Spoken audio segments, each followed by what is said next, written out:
Hello, I'm Sadia and I'm back. I've been sick for about a week and a half, but I'm back.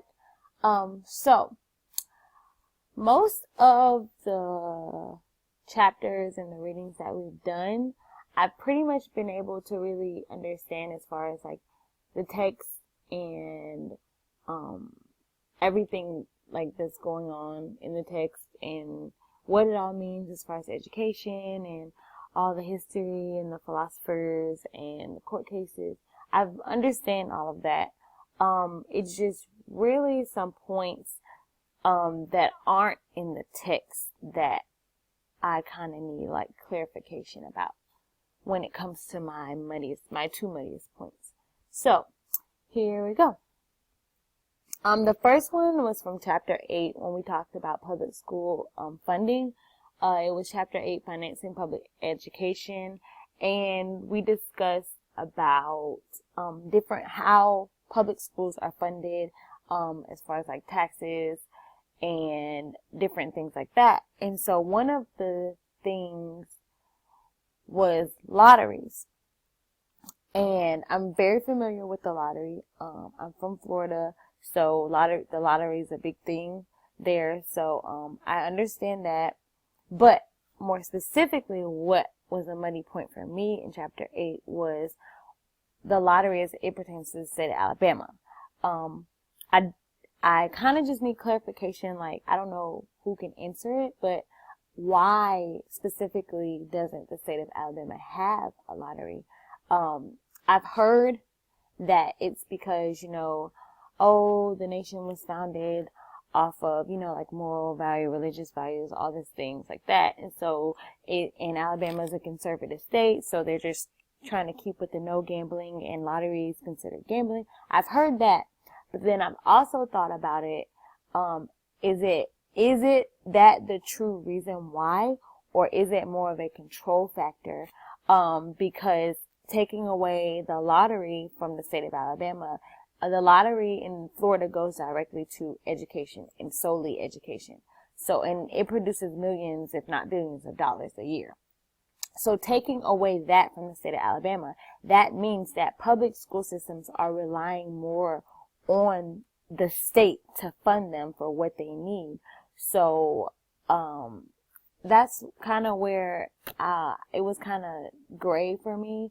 Like, what is the real reason why the state of Alabama doesn't have a lottery? Because other states have them, and it's been proven to produce millions of dollars for the educational system for that state. So why don't we have one in Alabama? So that's my first muddy point. And my second muddy point came from chapter 1. Chapter 1 was motivation, preparation, and conditions for the entering teacher. And more specifically, it was a muddy point for me, when we talked about, the diversity in schools and how school systems are more diverse. They become more and more diverse each year. And, at the time the book was published, African Americans, Asian Americans, and Hispanic Americans made up about 40% of public school population.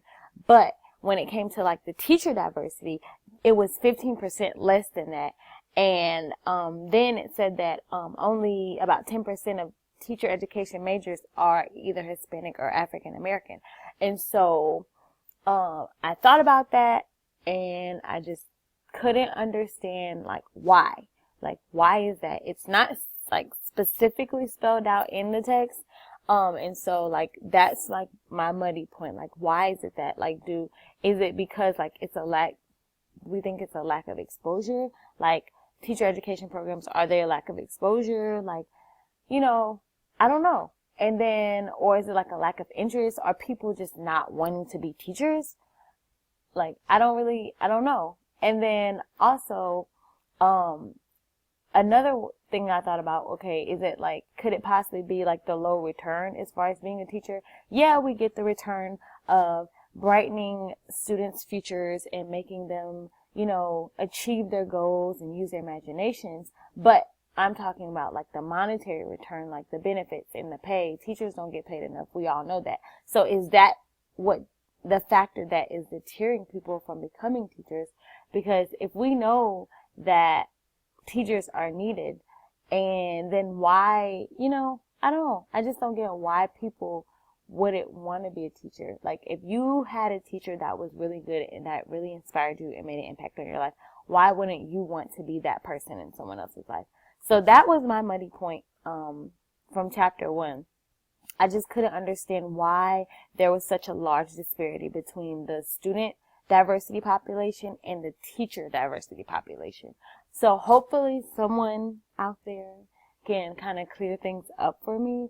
But those are my muddy points. And so I'm curious to kind of see the answers that people come up with. So thank you.